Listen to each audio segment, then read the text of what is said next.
hampir semua terdampak oleh banjir tersebut, kecuali Tapin yang perannya sangat penting dalam pengendalian banjir, juga memperkuat ketahanan pangan. Jadi semua dimaksimalkan. Sebelum kita lanjut, jangan lupa untuk subscribe dan aktifkan lonceng notifikasinya agar Anda yang pertama mendapatkan informasi terbaru dari Metropolitik. Bendungan Tapin ini memiliki kapasitas 56,7 juta meter kubik air yang perannya sangat penting dalam pengendalian banjir, juga memperkuat ketahanan pangan.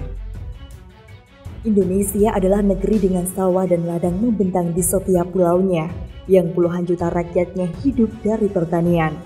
Dengan demikian, puluhan juta rakyat Indonesia menggantungkan nasib hidupnya dengan hasil pertaniannya. Akan tetapi, masalah yang sering muncul yaitu kurangnya sistem pengairan yang memadai. Untuk itu, pemerintah berupaya lebih serius dalam membantu rakyat.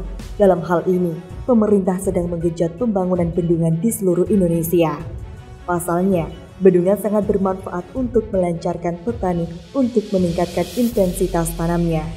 Dalam 6 tahun era pemerintahan Joko Widodo atau Jokowi, pemerintah Indonesia telah mulai membangun sebanyak 65 bendungan di seluruh tanah air. Dari jumlah itu, pemerintah menargetkan selesai membangun 61 bendungan hingga akhir 2024. Bendungan Tugu di Pacitan, Jawa Timur adalah bendungan ke-18 yang sudah selesai tahun lalu dan diresmikan tahun ini. Terbaru, Presiden Jokowi meresmikan pembangunan Bendungan Tapin di Desa Pipitak Jaya, Kabupaten Tapin, Kalimantan Selatan. Dengan mengucap Bismillahirrahmanirrahim, hari ini saya resmikan Bendungan Tapin di Kabupaten Tapin, Provinsi Kalimantan Selatan.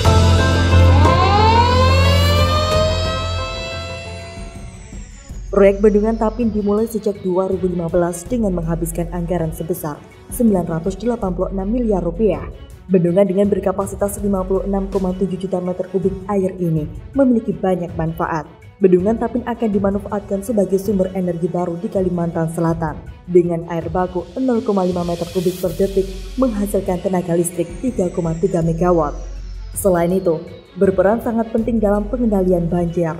Seperti diketahui, banjir di Provinsi Kalimantan Selatan mencakup area yang sangat luas, kurang lebih 10 kabupaten dan kota.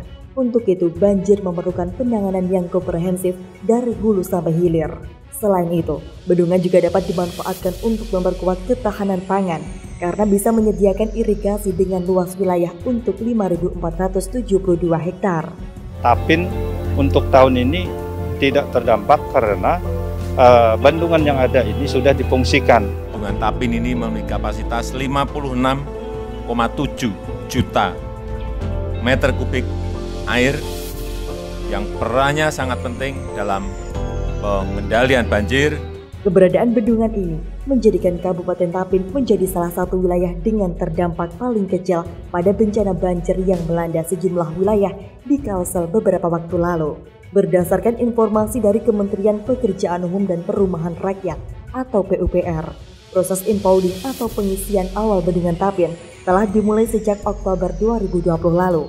Seperti kita ketahui, sebelumnya Presiden Jokowi juga telah meresmikan Bendungan Tugu Pacitan, kemudian dilanjutkan Bendungan Napun GT di Nusa Tenggara Timur atau NTT, Bendungan Tapin di Kalimantan Selatan, dan Bendungan Sindang Heula di Provinsi Banten. 4 bendungan di Jawa Timur yang saat ini dalam tahap pembangunan adalah Bendungan Tugu dan Bendungan Bagong di Kabupaten Trenggalek, Bendungan Bendo di Kabupaten Ponorogo, Bendungan Gungseng di Kabupaten Bojonegoro, Bendungan Semantok di Kabupaten Nganjuk.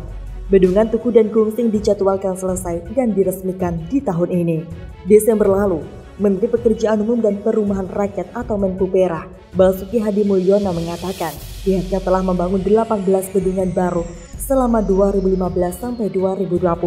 Target Kempupera adalah meningkatkan rasio tampungan air terhadap jumlah penduduk mencapai sebesar 120 meter kubik per kapita per tahun pada 2030. Meningkat dari kondisi saat ini yang baru mencapai 50 meter kubik per kapita per tahun. Pasalnya, potensi air di Indonesia cukup tinggi sebesar 2,7 triliun meter kubik per tahun. Dari volume tersebut, air yang bisa dimanfaatkan sebesar 691 miliar meter kubik per tahun, di mana sudah dimanfaatkan sekitar 222 miliar meter kubik per tahun untuk berbagai keperluan, seperti kebutuhan rumah tangga, peternakan, perikanan, dan irigasi.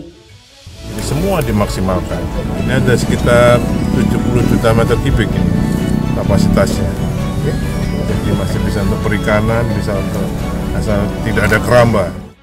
Ke-18 bendungan tersebut adalah Bendungan Rajwi dan Payaseunara di Aceh, Jati Gede di Jawa Barat, Titap di Bali, Bajul Mati dan Nipah di Jawa Timur, lalu Bendungan Teritit di Kalimantan Timur, Ragnamo dan Rok Tiklot di NTT, Tanju dan Mila di NTB, Logung dan Gondang di Jawa Tengah, Saigong di Kepulauan Riau, Bendungan Sindang Heula di Banten, Bendungan Napun Gete di Nusa Tenggara Timur, Tuku di Jawa Timur, dan Tapin di Kalimantan Selatan. Dengan selesainya 18 bendungan tersebut, suplai irigasi bertambah menjadi 116.162 hektar area dan air baku sebesar 7,29 meter kubik per detik. Pengelolaan sumber daya air dan irigasi melalui pembangunan bendungan akan terus dilanjutkan dalam rangka mendukung produksi pertanian yang berkelanjutan. Kempu Perak menargetkan sebanyak 61 bendungan baru tuntas secara bertahap hingga 2024, sehingga akan bertambah jumlah tambungan air sebesar 3.836,38 juta meter kubik. Tahun ini, anggaran bidang sumber daya air Kempu Perak senilai 58,5 triliun rupiah. Anggaran ini diantaranya digunakan untuk pembangunan 48 bendungan, diantaranya 5 baru dan 43 ongoing, 42 embung, 25.000 hektar pembangunan di daerah irigasi, dan 250.000 hektar rehabilitasi jaringan irigasi. Seperti diketahui, pembangunan infrastruktur bendungan dan saluran irigasi adalah sebagai bagian dari nawacita untuk mewujudkan kedaulatan pangan dan ketahanan air di Indonesia.